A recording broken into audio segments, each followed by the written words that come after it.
Democrat-led city that the suspects in this crime are career criminals. Guy Rivera, the accused gunman, has 21 prior arrests, 9 of them felonies. His buddy, who was in the car with him, also has a lengthy rap sheet, including attempted murder in 2002. So joining me now is Joe Borelli, minority leader of the New York City Council, and Joe Gamaldi, national vice president of the Fraternal Order of Police.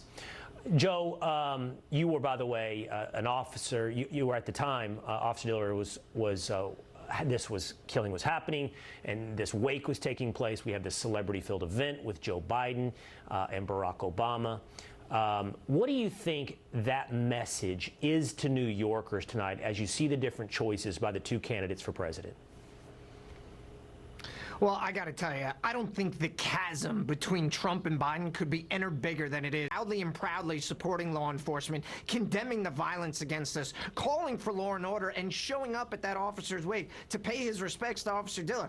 President Biden's on the other side of town meeting for fundraisers, and he can't even put out a statement to condemn the violence against law enforcement. And to make it even worse is he has his press secretary, who is an embarrassment, by the way, won't even have the common decency to say Officer Diller's name at the press conference. They don't condemn the violence against law enforcement. They just talk quickly about gun laws, but they fail to mention that this suspect, this monster, had just been picked up on a gun charge months prior and released thanks to New York's revolving door criminal justice system.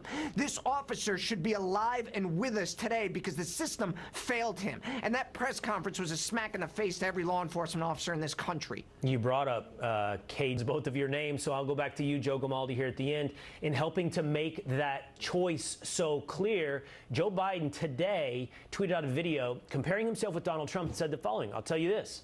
There's a difference between the two candidates in this election. That's what we're talking about. I would hope that difference is not just noticeable to New Yorkers, but to America.